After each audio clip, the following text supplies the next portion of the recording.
আমাদের প্রেমের কথা চ্যানেলটির সকল প্রকারের পাঠ গল্প দেখতে আমাদের চ্যানেলটি সাবস্ক্রাইব করে পাশে থাকা বেল আইকনে ক্লিক করুন।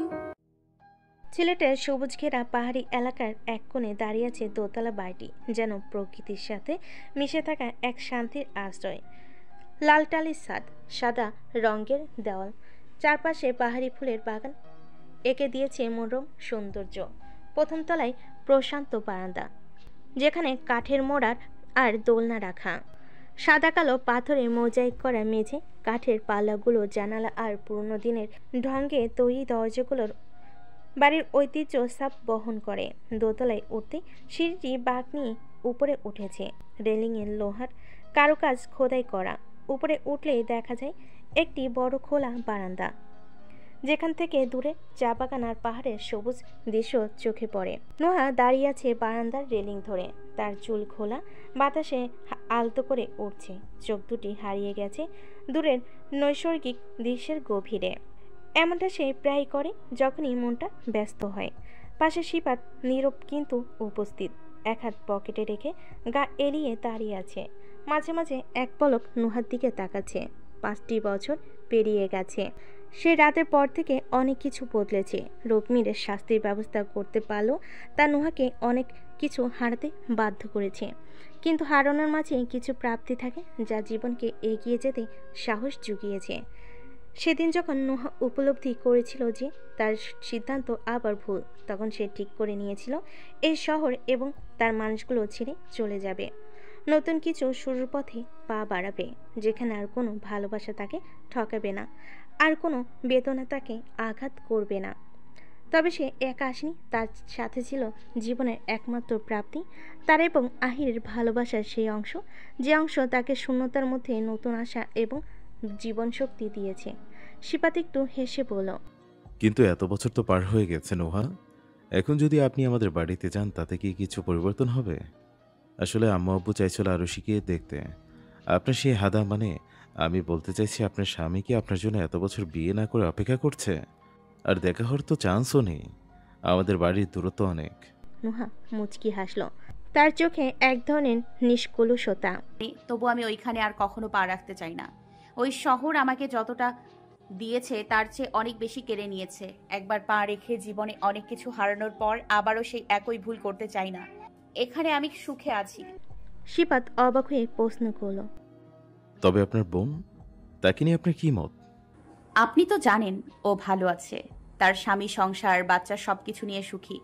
আমিও চাই ও আরো ভালো থাকুক। আর আপনি তো আমাকে খবরগুলো দিয়েছেন, এখন আবার বলবেন না মিথ্যা বলেছেন। শিপাত হাসল, পাগল নাকি আপনাকে মিথ্যা বলবো? তর্ক করে আপনার সাথে আমি কখনো জিতেছি বলে আর মনে পড়ে না। বাদ দিন সেসব, আমাকে যেতে হবে। আমার জান কোথায়? সকাল থেকে তাকে দেখছি না। নুহা হেসে বলল, আমি সকালে যখন গেলাম ও তো ঘুমাচ্ছিল, ফিরে এসে আর দেখিনি। নানুর সাথে কোথাও গেছে মনে হয়। নানি, আপনি কি আরুষিকে দেখেছেন? মরিয়ম বেগম উঠোনে বসে আপন মনে চুল আঁচড়ে নিচ্ছিলেন। রোদের কোমল আলো আর বাতাসে ভেসে বেড়াচ্ছিল কাঁচা নারকেল তেলের মিষ্টি গন্ধ। বয়সের চাপ পড়লেও তার মুখে পেয়ে এক ধরনের প্রশান্তির ছোঁয়া। নুহার প্রশ্ন শুনে তিনি কিছুক্ষণ চুল আঁচড়ানোর কাজ বন্ধ করে তারপর ধীরে ধীরে মুখ তুলে তাকালেন। মরিয়ম বেগম শান্ত স্বরে বললেন, একটু আগেও তো এখানে ছিল, ঘুম থেকে উঠে তোর কথা জিজ্ঞেস করছিল। জানি না এই টুকুর ভিতরে কোথায় গেল, নানুর সাথে হয়তো গেছে। মরিয়ম বেগম ও আজনাব শেখ, শিফাতের নানি ও নানা, সিলেটের মালানি ছড়ার চা বাগানের সাথে নিবিড় সম্পর্ক রাখেন। শিফাত ছোট থেকেই তাদের কাছে থাকে। এই সুন্দর পাহাড়ি অঞ্চলের পরিবেশ তাকে ভীষণভাবে মুগ্ধ করে। নুহা এখন আরুষিকে নিয়ে মরিয়ম বেগম ও আজনাব শেখের সাথে বসবাস করছে। সেই ঝড় বৃষ্টির রাতে নোয়ার মনে হয়েছিল সে কি আবারও কোনো ভুল করছে। একাকিত্ব, কষ্ট, অনিশ্চয়তা সবকিছু তাকে চারিদিক থেকে গ্রাস করছিল। সে যেন এক দিগ্ভ্রান্ত নাবিক, বুঝতে পারছিল না কোন দিকেই বা তার তীরে ফেরার পথ। ঠিক সেই মুহূর্তে শিফাত তার কাছে এসেছিল। ভয় পাবেন না, আপনি একা নন, আমি আপনার পাশে আছি আর থাকবো। শিফাত বন্ধুত্বের হাত বাড়িয়ে দিয়েছিল, কিন্তু সেদিন নুহা সেই হাত ধরেনি। তবুও কোনো এক অদৃশ্য টানে সে শিফাতের সঙ্গে যেতে রাজি হয়েছিল। নুহা কখনো শিফাতের কাছে কিছু আশা করেনি, বরং কখনো কখনো অবহেলা করেছে, কখনো দৃঢ় কথার আঘাত দিয়েছে, আবার কখনো ছোটোখাটো রাগ অভিমান দিয়ে দূরে সরানোর চেষ্টা করেছে। তবু সিফাত তার প্রতিশ্রুতি ভঙ্গ করেনি। সে কখনো নোহাকে একা চায়নি, কখনো মুখ ফিরিয়ে নেয়নি। আজও সে একইভাবে প্রতিশ্রুতি রক্ষা করে চলেছে। মরিয়ম বেগমের কথা শুনে নোহা ও সিফাত একে অপরের দিকে একবার তাকালো, এরপর একসঙ্গে ধীরে ধীরে নিচে নেমে এলো। ওকে নিয়ে আমি কি করব বলুন তো? আপনাদের আশকারায় পেয়ে পেয়ে ও মাথায় উঠে গেছে। এত বারণ করার সত্ত্বেও যখন তখন এদিক ওদিক চলে যায়। ঠিক তখনই আজনাব শেখ বাড়িতে ঢুকলেন। তার চোখে এক ধরনের চিন্তা। নুহামা, তাড়াতাড়ি দেখো, নানু আজকে আবার চা বাগানে চলে গেছে। আমাকে জাফর বলল সে ওকে চা বাগানে দেখতে, তবে ধরতে পারিনি। তার আগেই কোথায় লুকিয়ে গেছে। এই মেয়েটা আমার একটা কথা যদি শোনে। মরিয়ম বেগম চিন্তিতভাবে বলেন, কি করবে বলো তো? ওর ছোট মনের বিশ্বাস চা বাগানে এত লোক আসে, হয়তো একদিন ওর বাবা আসবে। আমাদের কথা তো তুই শুনলি না, ওইটুকু ছোট বাচ্চা, ও তো ওর বাবাকে খুঁজবেই। আগে যদি নোহা মাথা নেড়ে বলল, নানু, আমি জানি ও ওর বাবাকে কতটা খোঁজে, বারবার প্রশ্ন করে, কিন্তু আমি কিভাবে আপনাদের কথা শুনতাম বলুন তো? আমি যতই সবকিছু ছেড়ে আসি, এটা সত্যি আহির আমার স্বামী আরুষির বাবা। আর যা কিছু হোক না কেন, আমি শুধু চেয়েছি আরুষি তার বাবার আসল পরিচয়ে বড় হোক। আর সিফাতকে আমি শুধু আমার একজন ভালো বন্ধু হিসেবে দেখি। আমার মনে হয় উনিও তাই। আপনারা আমাকে আরুষিকে যতটা ভালোবাসা দিয়েছেন তা আমাদের জন্য অনেক, আর আরুষির জন্য আমি একাই যথেষ্ট। আস্তে আস্তে ও বুঝে যাবে। আমি বরং ওকে খুঁজে নিয়ে আসি। বলে নোহা চলে গেল।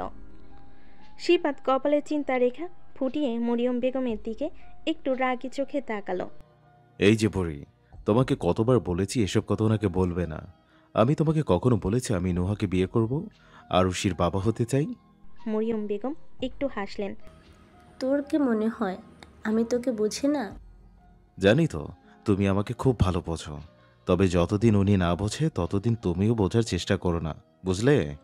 আর যদি উনি না বোঝে তাতে আমার কিছু যায় আসে না। পৃথিবীতে কি সুন্দরী মেয়ের অভাব পড়েছে?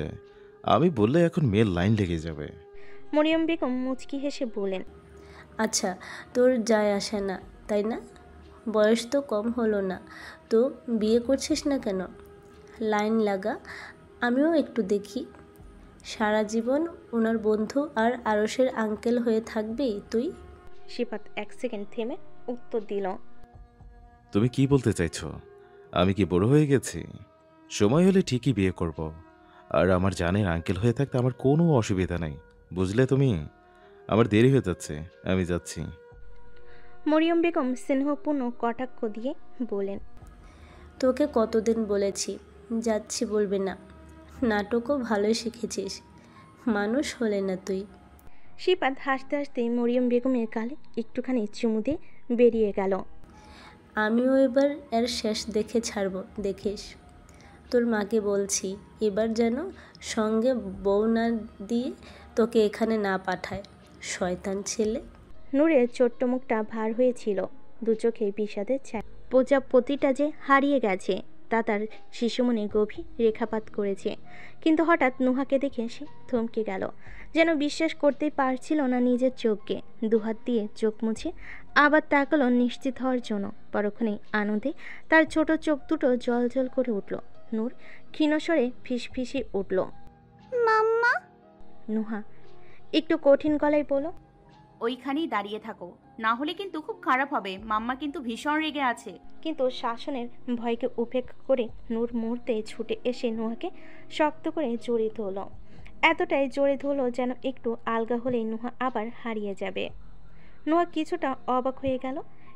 এতটা উষ্ণতা, এতটা আকুলতা সে অনুমান করেনি। নূর ধীম স্বরে বলল, মাম্মা, এটা কি সত্যি তুমি? নূরের কণ্ঠে ছিল এক অপার বিস্ময়, বিশ্বাস আর অবিশ্বাসের দোলাচলে দুলতে থাকা ছোট্ট হৃদয়ের চঞ্চলতা। যেন কতদিন ধরে সেই মুহূর্তটা স্বপ্ন দেখে এসেছে, কিন্তু বাস্তবে পাবার আশা করেনি। নুহা নরম গলায় বলল, তুমি আমাকে না বলে আবার চলে এসেছো, আর এখন আদর দেখাচ্ছ যাতে আমি রাগ করতে না পারি, তাই তো? নুহা কিছু না বলে শুধু তাকিয়ে থাকলো মায়ের দিকে। সে অনেকবার বাবার কাছে মামামের গল্প শুনেছে, ছবিতে দেখেছে, কল্পনায় অসংখ্যবার মাম্মামকে জড়িয়ে ধরেছে, কিন্তু ঘুম ভাঙলেই মাম্মাম হারিয়ে যেত। কতবার খুঁজেছে, কতবার ডাক দিয়েছে, কিন্তু পায়নি। আজ কি তবে সেই স্বপ্ন সত্যি? নুহা নূরের হাতটা ধরে বলল, এক্ষুনি বেরিয়ে চলো। তবে শুনে রাখো, আজ তোমাকে একটা শাস্তি পেতেই হবে। আজ দুপুরে তুমি একা একা খাবে, মাম্মা কিন্তু গালে তুলে খাওয়াবে না। নূর কোনো উত্তর না দিয়ে ধীরে ধীরে তার মুখ তুলে নুহার গালে একটা নরম চুমু দিল, যেন সে নিশ্চিত হতে চাইল এটা কোনো স্বপ্ন নয়। তারপর আবার শক্ত করে জড়িয়ে ধরল, যাতে তার মাম্মা আর কখনো হারিয়ে না যায়। মাম্মা, আমাকে তোমার সাথে নিয়ে যাবে? নুহা অবাক হয়ে বলল। হ্যাঁ, কেন? তুমি কি এখনো এখানে থাকতে চাও? নূর একটু ইতস্তত করে বলল। কিন্তু পাপ্পা। নুহা একটু থমকে গেল। অনেক কিছু বলার ছিল, অনেক প্রশ্নের উত্তর ছিল, কিন্তু শুধু আলতো করে নূরের কপালে একটা চুমু দিল। অতীতের অনেক কিছুই হয়তো তার বোঝার বয়স হয়নি, তবে ভবিষ্যতে সে সব বুঝতে পারবে। তারপর ধীরে ধীরে বলল, পাপ্পা চলে আসবে, এখন চলো। এ বলে নূরকে কোলে তুলে নিয়ে হাঁটতে শুরু করলো। দূরের গাছপালার আড়ালে একটা ছোট্ট ছায়ামূর্তি দুলছিল। আহিরের বুকের ভেতর যেন কিছু একটা কেঁপে উঠল।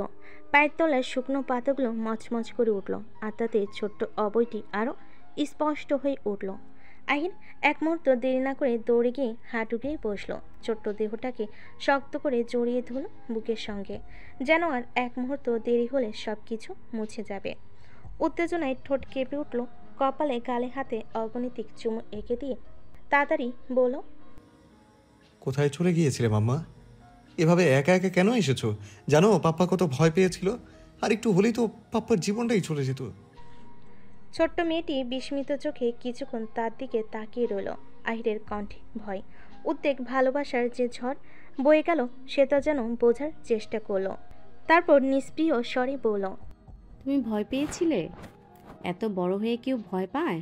আমাকে দেখো, আমি তো কত ছোট, তাও কাউকে ভয় পাই না। এখন তো আরশোলাকেও ভয় পাই না। আহির এক মুহূর্তের জন্য থমকে গেল, তারপর হালকা হাসি ফুটে উঠল ঠোঁটের কোণে। মেয়েটিকে কোলে তুলে নিয়ে বলল, বাহ, আবার মা তো দেখি অনেক সাহসী হয়ে গেছে। কিন্তু নূর, আমাদের তো এখন ফিরতে হবে, তাই না? মেয়েটি মাথা ঝাঁকল, তারপর আচমকাই কপট রাগে বলল, নামাও আমাকে। তুমি আমাকে কোলে কেন তুলেছ? দুষ্ট লোক, কোথায় নিয়ে যাবে আমাকে? নূর মাম্মা, পাপ্পা কিন্তু এবার রেগে যাচ্ছে। মেয়েটি চঞ্চল চোখে তাকিয়ে বলল, তুমি আমাকে জোর করে কোলে তুলেছ, আর নূর নূর বলে ডাকছো কেন? আমার নাম তো আরুষি। আহির হঠাৎ স্তব্ধ হয়ে গেল, একটু অবাক হয়ে মেয়েটির মুখের দিকে তাকালো। এক মুহূর্ত দেরি না করেই বলল, আরুষি, এটা কিভাবে সম্ভব? আর তুমি এই পোশাক কোথায় পেলে? আরুষি অবাক হয়ে বলল, এটা তো আঙ্কেল দিয়েছে, কিন্তু তুমি কে? আহিরের কপালে চিন্তার ভাঁজ পড়ল, তার কণ্ঠস্বরে এক ধরনের অদ্ভুত ভাবনা ফুটে উঠল। আঙ্কেল দিয়েছে? তাহলে নিশ্চয়ই ঈশান। কিন্তু তুমি কখন পোশাক বদলালে? পড়ে গিয়েছিলে নাকি? নোংরা লেগে গিয়েছিল? আরুষি মাথা নাড়ল, বোঝালো পড়ে যায়নি। আচ্ছা আরুষি, নিশ্চয়ই পাপ্পার নামের সাথে মিল রেখে হয়েছে, তাই না? আমার প্রিন্সেস, আমি তোমার পাপ্পা, তুমি আমার মা। আর তুমি কি জানতে চাও মাম্মা, আমি কে? পাপ্পাকে এতটা বিচলিত করেও তোমার মন ভরেনি যে আবার এসব করে পাপ্পাকে চিন্তায় ফেলছো? আরুষি কিছুক্ষণ তার কথার অর্থ বোঝার চেষ্টা করলো, তারপর বিস্ময় শুনে বলল, পাপ্পা? আহির এক মুহূর্ত চোখ সরিয়ে নিয়ে মৃদু স্বরে বলল, হ্যাঁ, চলো আমরা এক্ষুনি বাড়ি ফিরবো, অলরেডি অনেক সময় হয়ে গিয়েছে। আহির ফোন বের করে দেখলো 11:30। এদিকে আরুষির চোখ তখন আটকে গেছে আহিরের ফোনের ওয়েল পেপারে, যেখানে এক পরিচিত মুখ। তার ছোট্ট কণ্ঠে বিস্ময় ভরে উঠল, আরে, এটা তো সত্যিই মাম্মা। তার মানে এটা সত্যিই আমার পাপা। আমি পাপাকে পেয়ে গেছি। আহির কিছুটা অবাক হয়ে বলল, কি হলো মাম্মা, কি ভাবছো? তোমার কোথাও আঘাত লাগেনি তো? আরুষি মাথা নেড়ে বলল, না। আহির আর কিছু না বলে আরুষিকে গাড়িতে বসিয়ে দিল। গাড়ির মধ্যে নীরবতা নেমে এলো। কিছুক্ষণ চুপ থেকে আরুষি আবার জিজ্ঞেস করলো, আমরা কোথায় যাচ্ছি পাপা? আহির মৃদু হাসলো। বাড়িতে। আরুষি একটু ভুরুকুটি করলো। কিন্তু মাম্মা। আহির বিষয়টি এড়িয়ে গিয়ে আরুষির হাতে একটা চকলেট ধরিয়ে দিয়ে ফোনে কার্টুন চালিয়ে পড়ল। এখন একটা কাজ করো, চিপসটা খাও আর কার্টুন দেখো। আমরা তাড়াতাড়ি বাড়িতে পৌঁছে যাব। বাড়িতে সবাই আছে, তোমার দাদুমণি, আঙ্কেল, ফুপ্পি, চাচি, আম্মু সবাই অপেক্ষা করছে। আরশি নিঃশব্দে আহিরের কথা শুনল। তার ছোট্ট হৃদয় আনন্দে ভরে উঠল। সে চুপচাপ বাইরে তাকিয়ে ভাবতে লাগলো। পাপা তো গাড়ি চালাচ্ছে, এখন আর কিছু জিজ্ঞেস করব না। পাপা যখন বলেছে বাড়িতে এতজন অপেক্ষা করছে, তাহলে তো সত্যিই হবে। মাম্মা তো কখনো আমাকে নিয়ে যেতে চায় না। আজ আমি চুপি চুপি পাপার সাথে চলে যাব, পরে পাপাকে বলে মাম্মাকেও নিয়ে যাব। অনেক মজা হবে। গাড়ির জানালায় প্রতিফলিত সন্ধ্যার আলোতে আরশির চোখ যেন আরো জল হয়ে উঠল। ছোট্ট বুকের ভিতর এক নতুন স্বপ্নের আলো জ্বলে উঠল। গভীর রাত, চারপাশ নিস্তব্ধ, শুধু দেওয়াল ঘড়ির কাঁটাগুলো টিকটিক শব্দে জানান দিচ্ছে সময়ের প্রবাহ মানতা। নুহার গর্ভধারণের শেষ মাস চলছে। শরীরের ক্লান্তি যেন প্রতিটি শিরায় উপশিরায় জমে আছে। হঠাৎ ঘুম ভেঙে গেল তার। অস্বস্তিতে বিছানায় কাতরাতে লাগলো। গভীর নিঃশ্বাস নিতেও কেমন যেন কষ্ট হচ্ছিল। নুহা ধীরে ধীরে উঠে বসল। তার সামান্য নড়াচড়ায়ও পাশে ঘুমন্ত আহিরের ঘুম ভেঙে গেল। চোখ কসলাতে উদ্বিগ্ন কণ্ঠে সে জিজ্ঞেস করলো, কি হয়েছে নুহা? কোনো সমস্যা হচ্ছে? নুহা মিলান হেসে মাথা নাড়ল। না, তেমন কিছু না। আপনি উঠলেন কেন? শুয়ে পড়ুন। আহিরের চোখে তখনও অস্থিরতা। আপনি ঘুমাবেন না? নুহা নিঃশব্দে মাথা নাড়ল। সত্যি তো এই মুহূর্তে আর ঘুম আসছে না। তবে শারীরিক ক্লান্তির বাইরে মনে এক অদ্ভুত প্রশান্তি ছোঁয়া। একটা মিষ্টি হাসি ফুটে উঠল ঠোঁটে। পরম মমতায় আহিরের হাতটা টেনে এনে নিজের বেবি বাম্পের উপর রাখল। মুহূর্তেই আহিরের ভ্রুকুটি কুঞ্চিত হলো, যেন সেই কিছু অনুভব করতে চাইছে। আর ঠিক তখনই পেটের গভীর থেকে আসা এক কোমল নড়াচড়া স্পষ্ট অনুভব করল আহিরের শরীর বেয়ে শিহরণ বয়ে গেল। এক অনন্য অনুভূতি হৃদয়কে গভীরভাবে স্পর্শ করে গেল। বুকের ভেতর একসঙ্গে আনন্দ, বিস্ময় আর ভালোবাসার এক প্রবল স্রোত বয়ে গেল। এই ছোট্ট স্পর্শে যেন আহির উপলব্ধি করল তাদের ভালোবাসার সুর বনে যাচ্ছে আরেকটা অস্তিত্ব, যে ধীরে ধীরে পৃথিবীর আলো দেখার জন্য প্রস্তুত হচ্ছে। আহিরের চোখে মুখে বিস্ময় আর উষ্ণতা একসঙ্গে খেলা করছিল। আহির বিস্ময় আনন্দে বিমোহিত হয়ে নুহার দিকে তাকিয়ে রইল। নুহার ঠোঁটে এক কোমল হাসির আভাস, চোখের কোণে প্রশান্তি, একরাশ আলোক ছোটা। আহির ধীরে ধীরে এগিয়ে এসে নুহার পেটে আলতোভাবে কান রাখল। তার উচ্চ স্বরে এক ধরনের স্নেহমাখা মৃদু শাসন। তুমি তো বেশ দুষ্ট হয়ে গেছো, মাম্মাকে বিরক্ত করছো, ঘুমাতেও দিচ্ছ না। এটা কিন্তু ঠিক না। এখন রাত বোঝো, চলো এবার ঘুমিয়ে পড়ো, আর মাম্মাকেও ঘুমোতে দাও। বলে সে স্নেহের ছোঁয়ায় ঠোঁট রাখল সেখানে, যেন এক নিঃশব্দ অথচ গভীর আশীর্বাদ পাঠিয়ে দিল তার অনাগত সন্তানের জন্য। আর মাথা তুলতে চোখ পড়ল নুহার দিকে। নুহা মায়াভরা দৃষ্টিতে তাকিয়ে বলল, আপনার কি মনে হয় ও সত্যি আপনার কথা বুঝেছে? আহির হাসল। শিশুর মতোই উচ্ছ্বাস তার চোখে মুখে ফুটে উঠল। অবশ্যই, ও তো ওর পাপ্পার সঙ্গে দেখা করার জন্য এক্সাইটেড, তাই একটু আমার সাথে কথা বলতে চাইছিল, তাই না মাম্মা? আবারও হাত রাখলো নোহার বেবি বাম্পের উপর। আর ঠিক তখনই ছোট্ট সত্তার নড়চড়া অনুভব হলো। এক নিমিষেই তাদের দুজনের মুখে হাসি ফুটে উঠল, যেন এক গভীর সংযোগ, এক অদৃশ্য বাঁধন, যা ভাষায় প্রকাশ করা সম্ভব নয়। নোয়া হেসে বলল, সবই ঠিক আছে, তবে আপনি কিন্তু ওকে মাম্মা বললেন। পাপ্পাও তো হতে পারে, তাই না? আই ঠোঁট বাঁকিয়ে মুখে কৃত্রিম গভীরতার ছাপ এনে বলল, আমার মাম্মাই লাগবে, একটা ছোট্ট রাজকন্যা। আমি ওর জন্য সুন্দর সুন্দর পোশাক কিনবো, ওকে নিয়ে ঘুরতে যাব, ওর চুল বেঁধে দেবো, আরও কত কি ভেবেছি আমি। আপনি কিন্তু একদম বাংলা দেবেন না, বুঝলেন? নোহা হাসতে হাসতে বলল, কিন্তু আমারও তো একটা ইচ্ছে থাকতে পারে, তাই না? আহির কপট গাম্ভীর্যে মাথা নেড়ে বলল, পরের বার আপনার ইচ্ছে পূরণ করব, তারপরের বারেও আপনার ইচ্ছেই পূরণ করব, তারপরের বার তার। নোহা এক ধাক্কায় আহিরকে সরিয়ে দিল। পাগল আপনি? আহির হাসতে হাসতে নোহার কোলে মাথা রেখে শুয়ে পড়ল। নোহা আহিরকে ধাক্কা দিতে দিতে বলল, উঠুন উঠুন বলছি, উঠুন। আমার হঠাৎ করে গভীর ঘুম ভেঙে গেল নোহার। একটা অদ্ভুত অনুভূতি তাকে ঘিরে ধরল, যেন কোনো স্বপ্নের জগৎ থেকে বাস্তবে ফিরে এসেছে। ধীরে ধীরে উঠে বসলো, কিছুক্ষণ স্থির হয়ে থাকলো, যেন নিজের ভেতরে চলতে থাকা অনুভূতিগুলোকে বুঝে নিতে চাইছে। কিছুক্ষণ পর উপলব্ধি করলো এতক্ষণ যা দেখছিল তা নিছকই স্বপ্ন। ধীরে ধীরে পা নামালো খাট থেকে। শরীরের ভারসাম্য রক্ষা করতে কিছুটা সময় নিল। মাতৃত্বের শেষ পর্যায়ে এসে চলাফেরা করা কষ্টসাধ্য হয়ে উঠেছে। তবু এক অজানা টান তাকে বেলকনির দিকে টেনে নিয়ে গেল। বেলকনির দরজাটা খুলতেই এক নরম বাতাস তার মুখে এসে ছুঁয়ে গেল। চারপাশে ফজরের পরের আবছা আলো ছড়িয়ে পড়েছে। পূর্ব আকাশের গায়ে হালকা রঙের আভা। আর দূরে তাকালে দেখা যায় প্রকৃতির কোলে সবুজ আর সাদা মিশে এক অপরূপ দৃশ্য তৈরি করেছে। চেয়ারে বসে পড়ল নুহা। গভীর শ্বাস নিল, যেন প্রকৃতির এই শান্ত সৌন্দর্যটুকু নিজের ভিতর টেনে নিতে চাইছে। এমন স্বপ্ন সে নতুন দেখেনি।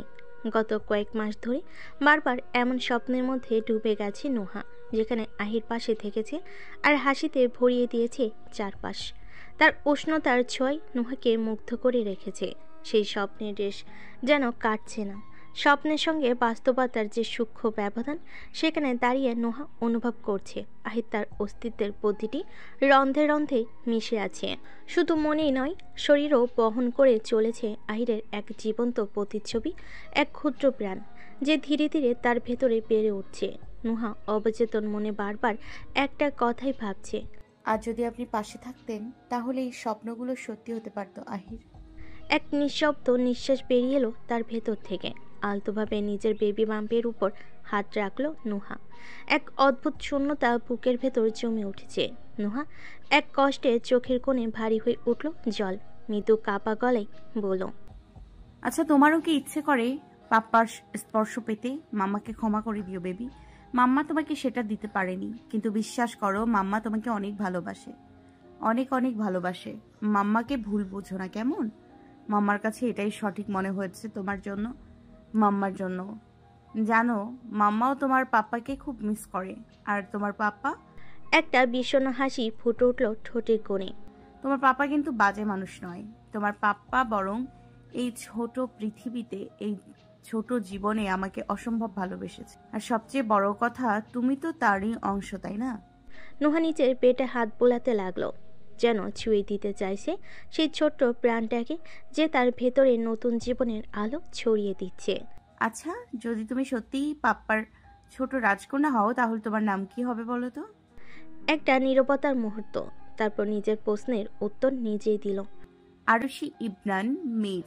নামটা মুখে নিতেই বুকের ভেতর শূন্যতার এক সুর বাজল, যেন এই নামের মাঝে গেঁথে আছে তার সমস্ত স্বপ্ন, সমস্ত ভালোবাসা, সমস্ত ব্যথা।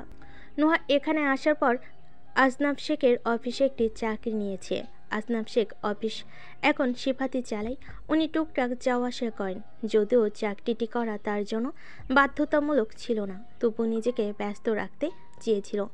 আসার আগে সমস্ত সম্পত্তি নিশি নামে লিখে দিয়ে এসেছিল।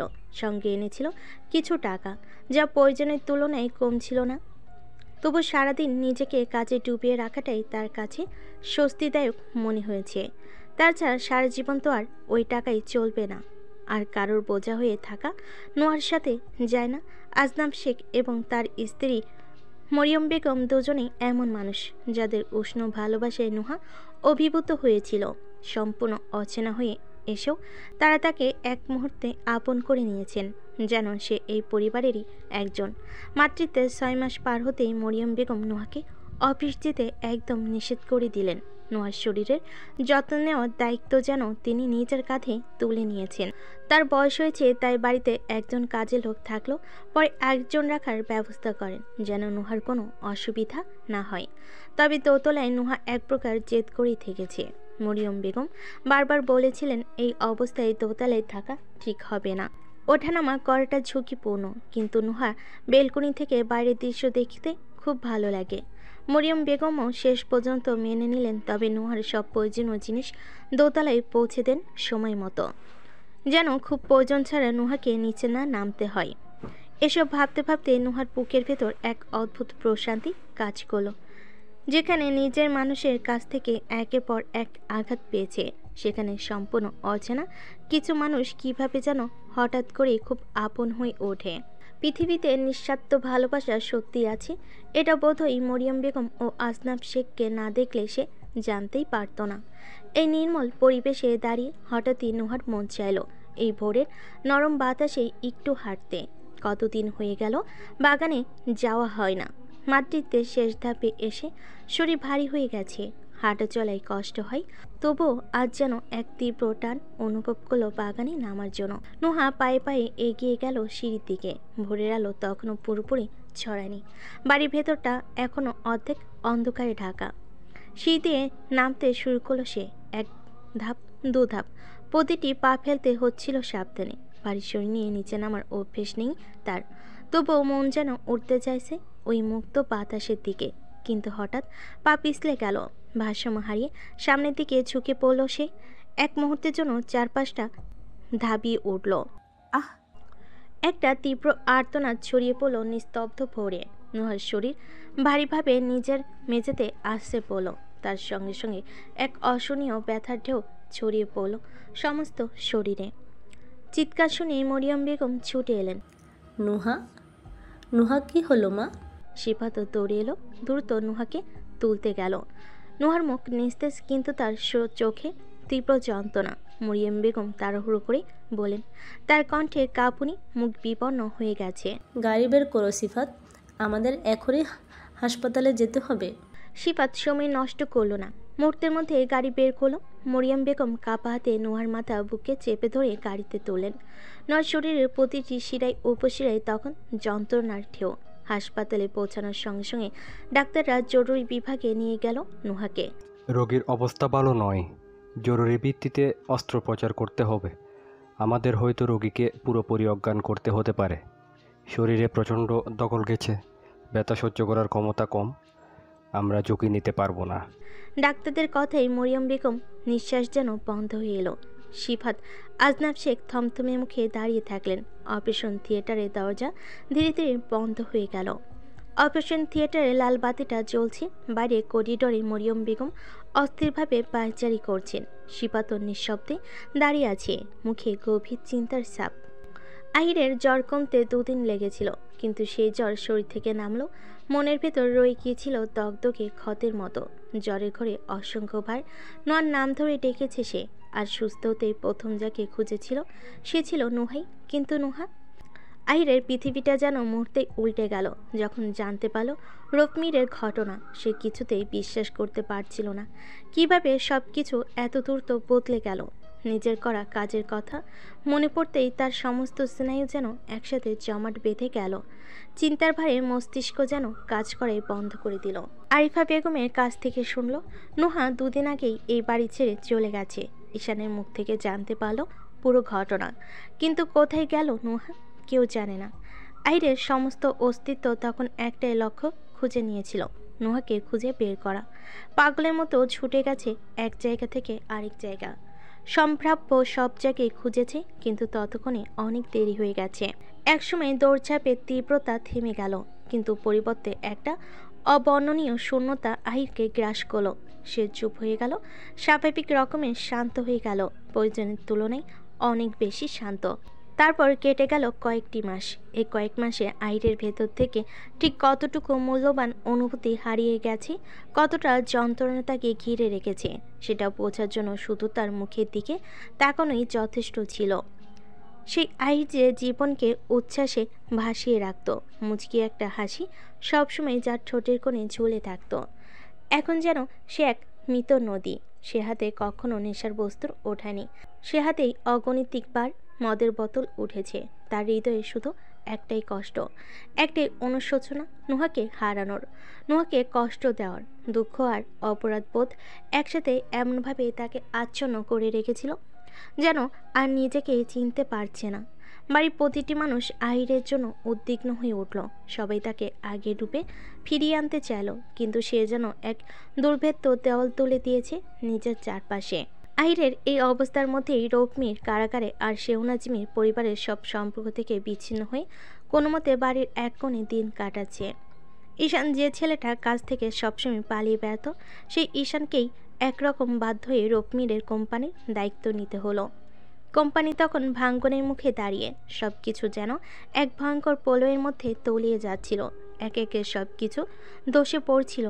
একটা সময়ের গর্বিত সাম্রাজ্য যেন শুধু ভগ্নাংশ হয়ে পড়ে আছে। অপারেশন থিয়েটারের লাল বাতিটা তখনও জ্বলছে। সময় যেন থমকে গেছে। করিডোরের নিস্তব্ধতা মাঝে মাঝে ভেঙে যাচ্ছে মরিয়ম বেগমের উদ্বিগ্ন পায়চারিতে। সিপাত নিঃশব্দে দাঁড়িয়ে আছে, মুঠো করা হাতের রক্ত। চলাচল যেন বন্ধ হয়ে এসেছে। আজনাম শেখর চুপচাপ বসে আছেন, কিন্তু তার চোখে অস্থিরতার ছায়া স্পষ্ট। ঠিক তখনই একটা ক্ষীণ অথচ স্পষ্ট কান্নার শব্দ ভেসে এলো অপারেশন থিয়েটারের ভেতর থেকে। প্রথমে এক টুকরো কণ্ঠস্বর, তারপর আরেকটি। মুহূর্তের মধ্যেই থিয়েটারের দরজা খুলে গেল।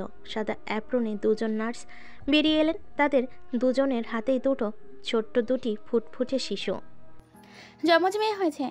নার্সের কথাই করিডোরে দাঁড়িয়ে থাকা তিনটি মানুষ একসঙ্গে শ্বাস ধরে তাকিয়ে থাকলেন। সিপাতের চোখ বিস্ময়ে বড় হয়ে গেল। মরিয়ম বেগম আবেগে ঠোঁট চেপে ধরলেন, যেন আনন্দের ভারে কণ্ঠস্বর আটকে গেছে। আজনাব শেখ চশমার ফ্রেমটা একটু নাড়িয়ে শিশুগুলোর দিকে তাকালেন। একটা বাচ্চাকে নার্সের হাত থেকে কাঁপা কাঁপা হাতে কোলে নিল শিফাত। ছোট্ট কোমল হাত পা মুঠোয় ধরে রাখা। নিঃশ্বাস এত মৃদু যে কানের কাছে না রাখলে বোঝা যায় না। শিশুটিকে ধরতেই শিফাতের শরীর শিহরিত হয়ে উঠল। এ যেন এক অদ্ভুত অনুভূতি, যা আগে কখনো অনুভব করেনি। অন্য বাচ্চাটাকে কোলে তুলে নিলেন মরিয়ম বেগম। মমতার পরশ বুলিয়ে দিতে দিতে তার চোখ বেয়ে নেমে এলো দুফোঁটা অশ্রু আনন্দের, বিস্ময়ের আর এক নতুন জীবনের ছোঁয়ায়। সিপাত বাচ্চাটির দিক থেকে চোখ তুলে নার্সের মুখের দিকে তাকিয়ে একটু থেমে জিজ্ঞেস করল, নুহা কেমন আছো? নার্স সামান্য গম্ভীর স্বরে বললেন, উনি এখন স্থিতিশীল, কিন্তু এখনও চেতনা ফিরতে পারেনি। প্রচুর রক্তক্ষরণ হয়েছে, তাই ইমিডিয়েটলি রক্ত দিতে হবে। সৌভাগ্যবশত আমাদের ব্লাড ব্যাংকে রক্ত হয়েছে, তাই সমস্যা হবে না। তবে তাকে দীর্ঘ সময় পর্যবেক্ষণ রাখতে হবে। কিন্তু আপনাদের আরও সাবধানে থাকা উচিত ছিল। এটি একটি মারাত্মক দুর্ঘটনাও হতে পারত। মা ও শিশু তিনজনেরই জীবন ঝুঁকিতে ছিল। ভাগ্য সহায় ছিল, বড় ক্ষতি এড়ানো গেছে। হাসপাতালের করিডোর নিস্তব্ধ। মাঝে মাঝে শুধু শোনা যাচ্ছে চিকিৎসকদের ধীর পায়ে চলাফেরা আর রোগীদের ক্ষীণ গুঞ্জন। কেবিনের জানালা দিয়ে হলদে আলো এসে পড়েছে নুহার নিস্তেজ মুখে। তার নিঃশ্বাস ধীর, কপালে বিন্দু বিন্দু ঘাম জমেছে। শরীর ক্লান্ত, তবু সে এখনও গভীর ঘুমে অবচেতন। কোলবালিশের মতো নরম তুলতুলে শরীর নিয়ে পাশের কোটে ঘুমিয়ে আছে তার দুই সন্তান। নিষ্পাপ মুখী প্রশান্তির ছাপ, যেন দুনিয়ার কোনো ঝড় ঝাপটা তাদের ছুঁতে পারবে না। মরিয়ম বেগম মুগ্ধ দৃষ্টিতে বাচ্চাদের দিকে তাকিয়ে আছেন। সিফাত একটু আগে হাসপাতাল থেকে বেরিয়েছে। নবজাতকদের জন্য কিছু প্রয়োজনীয় জিনিস কিনতে গেছে। মরিয়ম বেগমই তাকে পাঠিয়েছেন। আজনাম শেখ ফিরে গেছেন বাসায়, বাড়ির প্রয়োজনীয় কাজ সামলাতে। মরিয়ম বেগম একাই কেবিনে আছেন। করিডোরে ধীর পায়ে এগিয়ে এলো সাদা ইউনিফর্ম পরা এক নার্স। মুখে শীতল অভিব্যক্তি, চোখে গভীরে লুকিয়ে আছে এক দুর্বোধ্য সংকল্প। সবার চোখ এড়িয়ে যেন তিনি খুব স্বাভাবিকভাবে কাজটা করেছেন। এমনভাবে কেবিনের দরজার সামনে এসে দাঁড়ালেন, একবার উকি দিলেন, তারপর ভিতরে ঢুকে নুহাকে একটু পর্যবেক্ষণ করলেন। তারপর বাচ্চাদের দেখলেন। একটা বাচ্চাকে কোলে নিয়ে দেখতে লাগলেন। মরিয়ম বেগম জিজ্ঞেস করলেন, কি হলো, কোনো সমস্যা? নার্স স্বাভাবিকভাবে উত্তর দিল, বাচ্চাটাকে একবার ডাক্তারকে দেখে চেক আপ করতে হবে। আপনি কি আমার সাথে যেতে চান? এমনিতে বেশিক্ষণ সময় লাগবে, আমি এক্ষুনি ফেরত আসব। এখানে মা বাচ্চা দুজনকে রেখে কিভাবে যাব? তুমি বরং ওকে নিয়ে। কিছুক্ষণ পর সিফাত ফিরে এলো। এসে একটা বাচ্চা দেখে অন্য বাচ্চাটির কথা জিজ্ঞেস করতেই মরিয়ম বেগম বলল, একজন নার্স এসে বলল যে বাচ্চাটির সমস্যা হয়েছে, তাই তাকে ডাক্তারের কাছে নিয়ে গেছে চেক আপ করানোর জন্য। এমনই মুহূর্তে একজন নার্স এসে নুহার চেক আপ করতে লাগলো। সিজারের পর নুহার একবার জ্ঞান ফিরল। কিছুক্ষণ পরই তার শরীর খিঁচুনি শুরু হয়েছিল। ডাক্তার বেশ কিছুক্ষণ সময় ধরে তার অবস্থা পর্যবেক্ষণ করে বললেন, নুহার সম্পূর্ণ বিশ্রাম দরকার। যদি এমনটা সাধারণত হয় না, তবে নুহার অবস্থা একটু অস্বাভাবিক ছিল। নুহা এখনও ঘুমের ঘরে এক প্রকার অবচেতন হয়ে পড়ে আছে। তার শরীরের মধ্যে অস্বাভাবিক স্থিরতা। নার্স নুহার পাশে দাঁড়িয়ে সজাগ থেকে বললেন, বাচ্চার মা এখন ঠিক আছেন, কোনো সমস্যা হচ্ছে না তো? মরিয়ম বেগম মৃদু স্বরে বলেন, না, কোনো সমস্যা হচ্ছে না। সিফাত একটু অবাক হয়ে নার্সের দিকে তাকিয়ে প্রশ্ন করলেন, আরেকটা বাচ্চার কি সমস্যা হয়েছে? ক্রিটিক্যাল কিছু হয়নি তো? আপনি তো বলেছিলেন সব ঠিক আছে, তাহলে আবার কেন চেক আপ করতে নিয়ে গিয়েছে? নার্স অবাক হয়ে বলল। কিন্তু আমরা তো কখনো বাচ্চা চেক আপ করতে বলিনি, বাচ্চা তো সম্পূর্ণ সুস্থ ছিল। মরিয়ম বেগম বলেন। একটু আগে তো একজন নার্স এসে বাচ্চাটিকে নিয়ে গেল। নার্স কিছুটা বিস্মিত হয়ে বলল। কি বলছেন আপনি? দাঁড়ান, আমি গিয়ে দেখছি। কিছুক্ষণ পর নার্স ফিরে এসে সিফাতকে বাহিরে ডাকলেন। তার মুখে কিছুটা উৎকণ্ঠা। বাচ্চাটিকে কোথাও খুঁজে পাইনি, আমাদের কোনো রাস্তাকে নিয়ে যায়নি। সিফাত দৃষ্টি কঠিন করে নার্সের দিকে তাকিয়ে বলল। নিয়ে যায়নি মানে? আর বাচ্চা পাচ্ছে না মানে কি? কোথায় গেল বাচ্চাটা? আপনি ভালো করে খুঁজে দেখুন। আমি ভালো করেই খুঁজে দেখেছি। আপনার বিশ্বাস না হলে আমাদের সমস্ত নার্সের সাথে দেখা করতে পারেন, এর বেশি আমি কিচ্ছু জানি না। সিফাত অস্থির হয়ে বলল। মানে কি? দিন দুপুরে একটা বাচ্চা হাসপাতাল থেকে গায়েব হয়ে যায় আর আপনি বলছেন জানেন না? যদি খারাপ কিছু ঘটে আমি আপনাদের কাউকে ছাড়বো না, বুঝতে পেরেছেন? স্যার আপনি শান্ত হন, আমি বিষয়টা আরেকবার চেক করে দেখছি।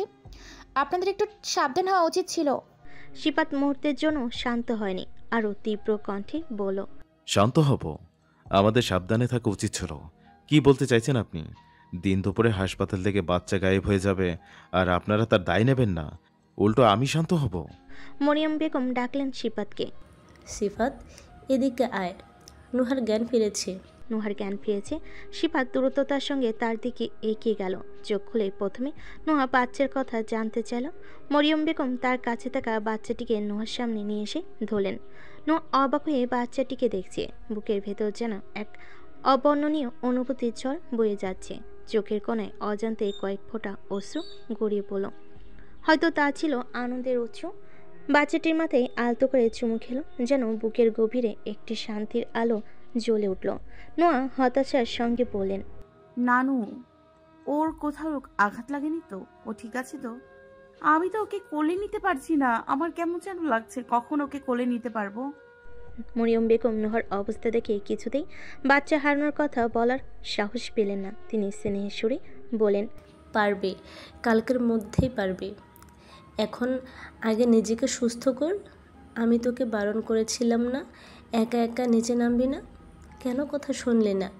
দেখলি তো কত বড় বিপদ ঘটে গেল, আরও কত বড় বিপদ হতে পারতো। নোহা মৃদু হেসে বলল। আমি সরি নানু, আমি বুঝতে পারিনি। সিফাত আর এক মুহূর্ত দাঁড়ালো না, নিঃশব্দে ঘর ছেড়ে বেরিয়ে এলো। কিন্তু তার মন যেন সেখানে আটকে রইল। চিন্তার এক জটিল স্রোত তাকে গ্রাস করলো। নোকে তড়িঘড়ি করে আনতে গিয়ে বাধ্য হয়ে তাকে এই হাসপাতালে ভর্তি করতে হয়েছে। যদি সময় পেত কোনো ভালো প্রাইভেট ক্লিনিকে নিয়ে যেতে পারত, হয়তো সেক্ষেত্রে এমন কিছু ঘটতো না। কিন্তু বাস্তবতা যে কতটা নির্মম। দিনের আলো সবার চোখের সামনে এমন এক ঘটনা ঘটল, অথচ কেউ বুঝতেই পারল না। এখন মনে হচ্ছে সে হয়তো এক ভয়ঙ্কর ভুল করে ফেলেছে। যদি নুহা জানতে পারে তার একটি সন্তান নিখোঁজ হয়ে গেছে, সে কি এই দুঃসহ সত্য মেনে নিতে পারবে? তার ভেঙে পড়া শুধু সময়ের ব্যাপার। এমনিতে সব হারিয়ে ভেঙে গিয়ে ও সোজা থাকার চেষ্টা করছে প্রতি মুহূর্তে। কিন্তু সিফাত শুধু নুহার জন্য নয়, নিজের দায়িত্বের জায়গা থেকেও সে বাচ্চাটিকে ফিরে পেতে চায়। কিছুতেই এই হারিয়ে যাওয়া মেনে নেওয়া যায় না। গলা শুকিয়ে এলেও সিফাত দ্রুত নিজেকে সামনে নিল। পকেট থেকে ফোন বের করে তৎক্ষণাৎ পুলিশকে কল দিল। নূর অবাক হয়ে চারপাশে তাকাচ্ছে, যেন কিছু একটা খুঁজছিল। নূর তাকে বারান্দায় বসিয়ে দিয়ে খাবার নিয়ে আসতে দেখল নূর চুপচাপ হয়ে আছে, তার মুখে এক অদ্ভুত নীরবতা। নুহা কোমল কণ্ঠে বলল। কি হয়েছে? একা একা খেতে হবে শুনে মন খারাপ তো? নূর এক দৃষ্টিতে সামনে তাকিয়ে বলল। মাম্মা, পাপা এখনো আসছে না কেন? পাপা তো আমাকে বলেছিল কাজ হয়ে গেলে আমার কাছে চলে আসবে। আমি পাপাকে অনেক আদর করে দেব। পাপা আমাকে তোমার কাছে নিয়ে এসেছে। আমাকে এত বড় সাপটা কোথায় থেমে গেল, মাথায় হাত দিয়ে কি যেন বলার চেষ্টা করলো। নোহা অবাক হয়ে তাকিয়ে থাকলো, বুঝতে পারলো না কি বলছে নূর। নোহা বলল। সারপ্রাইজ। নূরের মুখে হালকা হাসি ফুটল। সারপ্রাইজ? পাপ্পার বোধহয় এতক্ষণে কাজ শেষ হয়ে গেছে। চলো না মাম্মা, পাপ্পাকে নিয়ে আসি আমরা। নোহা একটু চিন্তিত হয়ে বলল। তোমার পাপ্পা এখানে আছে, তোমার সাথে দেখা হয়েছে? নূর মাথায় হাত দিয়ে দিল। দূর বোকা, আমি তো পাপ্পার সাথেই এখানে এসেছি। দেখা তো তোমার সাথে হয়েছে। নোহার কাছে আরুষিকে যেন অন্যরকম লাগলো। সারাক্ষণ বকর বকর করে মাথা খাওয়া মেয়েটার কথা হঠাৎ অস্পষ্ট কি করে হয়ে গেল? আরুষি মাম্মার সাথে মজা করছো তাই না? ওফ মাম্মা, তুমিও দেখি ভুলে গেছো, আমার নাম তো নূর। নোহা যেন স্তব্ধ হয়ে গেল। তার মধ্যে এক অজানা সংখ্যা ক্রমে বাড়ছিল। সে কাঁপা কাঁপা গলায় জিজ্ঞেস করলো, আবার বলো তোমার নাম কি? নীরু দৃঢ় কণ্ঠে উত্তর দিল, নূর। নোহা অবাক হয়ে গেল, যেন সব কিছু এক নিমিষে পাল্টে গেল। তার চোখে আকাশের মতো বিশাল এক বিস্ময়। আস্তে আস্তে নূরের সামনে বসে তার গলা তিল আছে কিনা দেখলো। মুহূর্তেই বুঝতে পারলো এটা আরশি নয়। নোহা যেন এক অদ্ভুত ঘরে চলে গেল, সমস্ত কিছু মিলিয়ে ফেলতে পারছিল না। এমন সময় দূর থেকে মরিয়ম বেগমের কণ্ঠ ভেসে এলো। তিনি এগিয়ে আসলেন। এতক্ষণ দূর থেকে মামির কথা শুনছিলেন। নুরির দিকে অবাক হয়ে তাকালেন, যেন কিছুটা চিন্তিত। নুহা, ও কি বলছে? নোহা উঠে দাঁড়িয়ে তাড়াতাড়ি বলল, ও সত্যি আরুষি নয়। এটা কিভাবে সম্ভব? তাহলে ও কে? মরিয়ম বেগম একদম নীরব হয়ে দাঁড়িয়ে থাকলেন। কিছু বুঝে উঠতে পারছিলেন না। তার মনে হচ্ছিল সব কিছু ধোঁয়াশা হয়ে গেছে। কিছুক্ষণ নীরব থাকলেন। তিনি যেন নিজের চোখই বিশ্বাস করতে পারছিলেন না। তার চোখে কেমন একটা সাদৃশ্য হয়ে উঠে এলো। এটাই নুহার হারিয়ে যাওয়া মেয়ে। কিন্তু এত বছর পর এমনভাবে কিভাবে? মরিয়ম বেগম কাপা হাতে নূরের মুখ স্পর্শ করে বললেন, এটা আরশি নয়, কিন্তু এটা তোর আরেকটা মেয়ে। এ কথা যেন এক তীব্র ধাক্কার মতো নুহার হৃদয় গিয়ে লাগলো। আইর ঘরের জানালার পাশে দাঁড়িয়ে এক দৃষ্টিতে বাগানের দিকে তাকিয়ে আছে। হাতে সিগারেট মাঝে মাঝে ঠোঁটে ছোঁয়াচ্ছে। এই অভ্যাসটা আগে ছিল না, তবে এখন হয়ে গেছে। সব কিছু যেন নুহার যাওয়ার পর পরিবর্তিত হয়েছে। তেমনি নূরের আসার পর থেকে আহিরের জীবন কিছুটা হলো অন্যরকম হয়েছে। সিগারেটও এখন নূরের থেকে লুকিয়ে খেতে হয়। কিছুক্ষণ আগেই তারা বাড়ি ফিরেছে। আহির জানে নূর এখন নিচে সবার সাথে অনেক গল্প করবে। ঘরে আপাতত আসবে না। এই বাড়ির প্রতিটি মানুষের কাছে নূর তাদের প্রাণ। হঠাৎ অনন্যা দৌড়ে এলো। ভাইয়া, আহির তার দিকে তাকিয়ে জানতে চাইল, কি হয়েছে? অনন্যা দ্রুত বলল, এই নূর কি অদ্ভুত আচরণ করছে। কিছু উল্টোপাল্টা কথা বললেই চলেছে। বলছে আমি নূর নই, আমি আরশি। আমি প্রথমে ভেবেছিলাম হয়তো মজা করছে, কিন্তু এখন কান্না শুরু করে দিয়েছে। বলছে ও নাকি মাম্মামকে ছেড়ে এসেছে। সে আবার মাম্মার কাছে যেতে চায়, বড় নানুর কাছে যেতে চায়, আঙ্কেলের কাছে যেতে চায়। আমি কিছুই বুঝতে পারছি না। আহির চিন্তিত হয়ে বলল, আচ্ছা চলো আমি দেখি। আহির নিচে নামতে দেখল আরশি সোফায় বসে ফুপিয়ে ফুপিয়ে কাঁদছে। আহির কাছে গিয়ে আস্তে করে তার সামনে বসে বলল, কি হয়েছে মাম্মা, তুমি কাঁদছো কেন? আরশি কাঁদতে কাঁদতে বলল, আমার ক্ষুধা পেয়েছে। আহির হালকা হেসে বলল, হ্যাঁ তো তার জন্য কাঁদার কি আছে? আমরা এক্ষুনি খাবো, চলো, টেবিলে অনেক খাবার রাখা আছে, তুমি যা ইচ্ছে খাবে। না, আমি খাবো না, আমি বাড়ি যাব।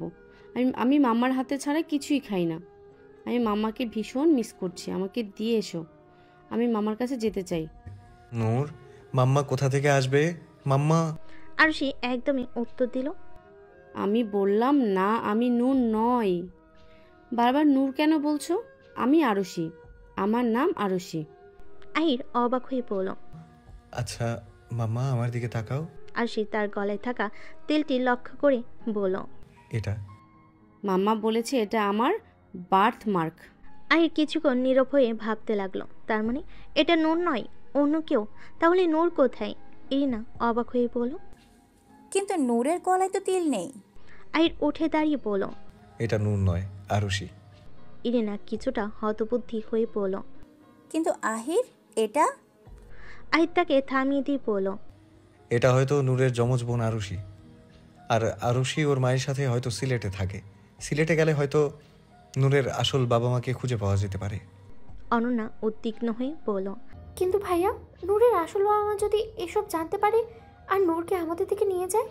আহির গভীর চিন্তায় পড়ে গেল। সে জানে নূর তার থেকে দূরে যাক, এটা সে চায় না, কিন্তু নূরকে তো খুঁজতে হবে। কোথায় আছে তার মাম্মা? আহির আরশির দিকে তাকালো। কাঁদতে কাঁদতে তার অবস্থা অত্যন্ত খারাপ হয়ে গেছে। আহির সুতীব্র কণ্ঠে বলল, আমি এক্ষুনি সিলেটে যাব। ঈশান কিছুটা অসন্তুষ্ট হয়ে বলল, কিন্তু আহির ভাই, এখন যেতে অনেক রাত হয়ে যাবে। আহির দৃঢ় মনোভাবে বলল, কিছু করার নেই, তোরা ওর অবস্থা দেখ। আর না জানি আমার নূর কোথায়, কি অবস্থায় আছে।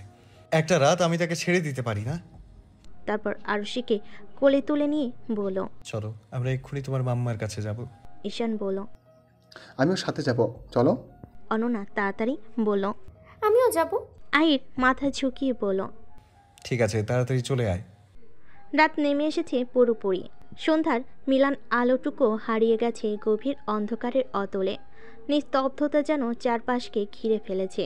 সময়ের কাঁটাও যেন থমকে গেছে কোন এক অদৃশ্য শূন্যতার মাঝে। সিফাত, আজনাব শেখ আর নুহা প্রাণপণে খুঁজে চলেছে আরশিকে। কত পথ পেরোলো, কত শত দৃষ্টি ছুঁয়ে গেল পথের প্রতিটি চিলতে, অথচ কোথাও সে নেই। প্রতিটি বিফল চেষ্টায় নুহার বুকের ভেতর ভয় এক ধ্বংস স্তূপের মতো গড়িয়ে পড়ছে। অথচ এই মুহূর্তে সে আরেকটা দুশ্চিন্তায় বন্দী। নূর অসুস্থ হয়ে পড়েছে হঠাৎ। কেন, কী কারণে নুহা নিজেও বুঝতে পারছে না। একটু আগেও তো সব স্বাভাবিক ছিল, অথচ এখন মেয়েটা জ্বরে ঘরে কাঁপছে।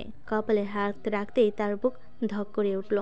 এই এতদিন পর মেয়েকে এত কাছে পেয়ে ছুঁয়ে দেখছে সে। এক অদ্ভুত অনুভূতি সমস্ত শরীরে ছড়িয়ে পড়েছে, যেন এক অপূর্ণতা মুছে গিয়ে নতুন করে পূর্ণতা এনেছে তার জীবনে। ড্রয়িং রুমের মৃদু আলো নিচে সোফায় শুয়ে আছে নূর, মাথাটা নুহার কোলে রাখা। মায়ের উষ্ণ স্পর্শে হয়তো কিছুটা প্রশান্তি পেয়েছে সে। নুহা বারবার জলপট্টি বদলাচ্ছে, আঙ্গুলের স্পর্শে মেয়ের কপালে উত্তাপ অনুভব করছে। পাশে বসে আছেন আজনাব শেখ ও মরিয়ম বেগম, মুখে গভীর দুশ্চিন্তার ছাপ। সিফাত কখনো ফোন কানে নিয়ে কথা বলছে, কখনো অস্থিরভাবে ঘরের ভেতর পায়চারি করছে। সবার ভেতর অদৃশ্য এক স্রোত বইছে, এক দুর্বদ্ধ অস্থিরতায় মোড়া। রাত নেমে এসেছে যেন তাদের জীবনেও। নুহা ধীরে ধীরে নুহার মাথায় হাত বুলিয়ে দিচ্ছে, গভীর মমতায় তাকিয়ে আছে তার দিকে। মেয়েটার নরম কপালে হাত রেখে সে নিজের সমস্ত ভুল, সে সমস্ত কষ্ট ভুলে থাকার ব্যর্থ চেষ্টা করছে। বুকের ভেতর জমে থাকা দীর্ঘশ্বাসগুলো আরও চেপে রাখা সম্ভব হলো না। আচ্ছা নানু, আমার সাথে কেন বারবার এমন হয় বলতে পারো? ভাগ্যের ওপর রাগ অভিমান করার শক্তি আর নেই আমার। ছোটবেলা থেকেই ওর আমার কাছে থাকার কথা ছিল, অথচ ভাগ্য ওকে আমার থেকে দূরে সরিয়ে দিল। এতদিন পর আজ যখন ওকে পেয়েছি তখন তো আমার খুশি হওয়ার কথা, কিন্তু দেখো আমার জন্য খুশি হওয়াটা যেন নিষিদ্ধ। এক মেয়েকে ফিরে পেলাম, অথচ আরেকজন হারিয়ে গেল। এবার যদি আমি আরুষিকে না পাই, আমি কিন্তু... কথাগুলো বলতে বলতে নুহার কণ্ঠ ভারী হয়ে এলো, গলা আটকে গেল। চোখের কোণে জমে থাকা অশ্রুগুলো এক একে গড়িয়ে পড়তে লাগলো, যেন দুঃখ আর অভিমান মিলেমিশে তৈরি করেছে এক অব্যক্ত যন্ত্রণা, যা ভাষার বেড়া জালে আটকে রাখা আর সম্ভব হলো না। মরিয়ম বেগম শান্ত স্বরে বললেন, আরশকে ঠিক খুঁজে পাবো মা, এভাবে কেঁদে নিজেকে কষ্ট দিস না তো। বরং এখন নূরকে কিছু খাওয়ানোর চেষ্টা কর। তুই যখন ওকে রেখে আরশিকে খুঁজতে গিয়েছিলি তখন আমি খাওয়াতে চেয়েছিলাম, কিন্তু মেয়েটা কিছুই মুখে তুলতে চায়নি। এখন তো অনেক রাত হয়ে গেছে, অসুস্থ শরীরে অন্তত কিছু খাওয়া দরকার। নুহা চোখের পানি মুছে নূরের দিকে তাকালো। মেয়েটার নিস্তেজ মুখে যেন এক অনির্বচনীয় ক্লান্তি লেগে আছে। গভীর স্নেহময় কণ্ঠে বলল, নূর সোনা ওঠো, মাম্মা তোমার জন্য খাবার আনবে, তোমাকে খেতে হবে তো। নূরকে আস্তে করে বসিয়ে দিয়ে রান্নাঘরের দিকে এগিয়ে গেল। বুকের ভেতর জমে থাকা আশঙ্কার মেঘ কাটছে না কিছুতেই। ঠিক তখনই হঠাৎ দরজার কলিং বেল বেজে উঠল। মরিয়ম বেগম দ্রুত দরজার দিকে এগিয়ে গিয়ে খুলতেই চোখ পড়ল তিনজন আগন্তুকের দিকে, আহির, অনন্যা আর ঈশান। কিছুটা বিস্মিত হয়ে তিনি জিজ্ঞাসা করলেন, তোমরা কারা এই সময় এখানে? কথা শেষ হওয়ার আগে তার দৃষ্টি পড়ে গেল আহিরের কোলে থাকা ছোট্ট ঘুমন্ত শরীরটির দিকে। মুহূর্তে তার কণ্ঠে শিহরণ জাগল। আরুষি? কথা শেষ করে তিনি দ্রুত হাত বাড়িয়ে মেয়েটাকে কোলে তুলে নিলেন। ছোট্ট শরীরটা নিস্তেজ, মুখটা শুকিয়ে গেছে ক্লান্তিতে। উদ্বিগ্ন চোখে আবার জিজ্ঞাসা করলেন, তোমরা ওকে কোথায় পেলে? ওর এই অবস্থা কেন? আহির দীর্ঘশ্বাস ফেলে বলল, সব বলছি, কিন্তু তার আগে আমরা কি ভেতরে আসতে পারি? হ্যাঁ, অবশ্যই এসো। মরিয়ম বেগম তাদের ভেতর নিয়ে এলেন। ঘরের দোরগোড়ায় দাঁড়িয়ে তিনি উচ্ছ্বসিত কণ্ঠে চিৎকার করে উঠলেন, সিফাত, নুহা, তাড়াতাড়ি এসো, আরুষকে পেয়ে গেছি। ঠিক তখনই আহিরের পা হঠাৎ থমকে গেল। পরিচিত একটা নাম তার কানে বাজতেই বুকের ভেতর ধক করে উঠল। সে স্থির দাঁড়িয়ে রইল, যেন সময়ও তার সঙ্গে থেমে গেছে। তার দৃষ্টি ধীরে ধীরে গিয়ে স্থির হলো সোফায় বসে থাকা নূরের দিকে। নূর, নূরের গভীর চোখ দুটো ক্লান্ত, তবু আশ্চর্য এক প্রশান্তি ছড়িয়ে আছে মুখে। জ্বরে ঘরে সে ঘুমিয়ে ঢুকছে, এখনো আহিরকে দেখেনি। আহির নূরের দিকে যাবে, তখনই নুহার রান্নাঘর থেকে একটা প্লেট হাতে নিয়ে বেরিয়ে এলো। অনন্যা ঈশান নূরকে দেখে আনন্দ উচ্ছ্বাসিত হয়ে তার পাশে বসেছে, যেন তারা প্রাণ ফিরে পেয়েছে। অথচ আহিরের সেদিকে কোনো খেয়াল নেই। সময় যেন থমকে গেছে তার জন্য। দৃষ্টি স্থির হয়ে আছে নুহার উপর। বুকের ভেতর যেন এক অদ্ভুত ঝড় বয়ে যাচ্ছে। এই মুখ 5 বছর পর আবার দেখবে, তাও এইভাবে। এ তো কল্পনারও অতীব ছিল। অথচ আজ বাস্তবে মাটিতে দাঁড়িয়ে সে দেখছে নুহাকে। মুহূর্তের জন্যই মনে হলো সে কি স্বপ্ন দেখছে, নাকি সত্যি এই মুহূর্তটা ঘটেছে। নুহার শরীরও থরথর করে কেঁপে উঠল। এত বছর পর হঠাৎ করে এইভাবে আহিরের সাথে দেখা হয়ে যাবে সে কখনো ভাবেনি। যেন অতীতের সমস্ত স্মৃতি, সমস্ত অনুভূতি এক ঝটকায় ফিরে এলো তার কাছে। তার হাতে ধরা খাবারের থালাটি ধপ করে পড়ে গেল মাটিতে, ভেঙে টুকরো টুকরো হয়ে ছড়িয়ে পড়ল চারপাশে। তীক্ষ্ণ ভাঙা শব্দে আহিরের ঘোর কিছুটা কেটে গেল। ধীর পায়ে এগিয়ে এলো নুহার সামনে। নুহার নিঃশব্দে দাঁড়িয়ে যেন কোনো শক্ত মূর্তি। আহির ধীরে হাত বাড়িয়ে আলতোভাবে ছুঁয়ে দিল নুহার গাল। সেই স্পর্শে নুহার দেহ কেঁপে উঠল, তবু সে স্থির। এক মুহূর্তের জন্য চারপাশের সব শব্দ থেমে গেল। তারপর হঠাৎ করে আহির নুহাকে শক্ত করে জড়িয়ে ধরল, যেন এই 5 বছরের শূন্যতা এক মুহূর্তে পূরণ করে নিতে চাইছে। এই উষ্ণতায় নিজেদের অপেক্ষার সমস্ত ব্যথাকে মুছে ফেলতে চাইছে। ঘরের প্রতিটি মানুষ নিঃশব্দে তাকিয়ে আছে তাদের দিকে। সিফাত, আজনাব শেখ, মরিয়ম বেগম, তারা সবাই আহিরের নাম শুনেছে, কিন্তু কখনো তাকে দেখেনি। তাই হঠাৎ এমন দৃশ্যে তারা হতবাক। অনন্যা ও ঈশানও বিস্মিত হয়ে নুহার দিকে তাকিয়ে আছে। তারা কখনো ভাবেনি যে নুহাকে এই বাড়িতে দেখবে। নুহা পাথরের মতো স্থির হয়ে আছে। সময় যেন থেমে গেছে তার জন্য। অনুভূতির ভারে দেহের প্রতিটি কোষ অবশ হয়ে ভাসছে।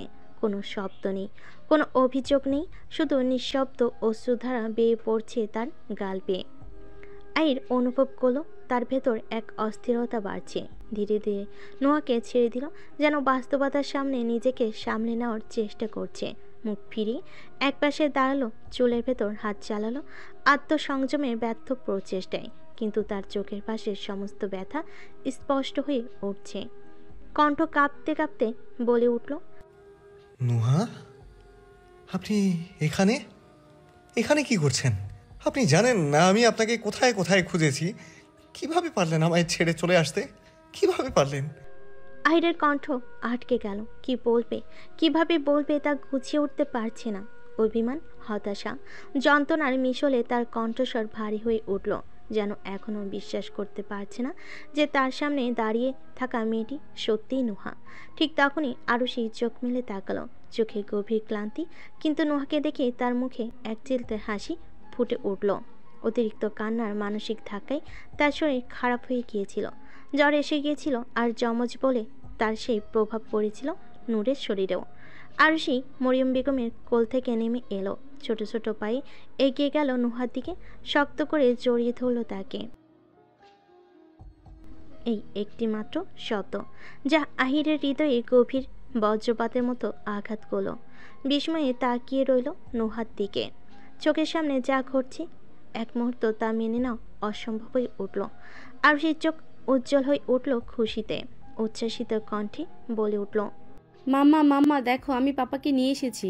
নোহা বিস্ময়ে তাকিয়ে রইল মেয়ের দিকে। ধীরে ধীরে হাঁটু গেড়ে বসে আরুষিকে শক্ত করে বুকে জড়িয়ে ধরল, যেন প্রাণ ফিরে পেল।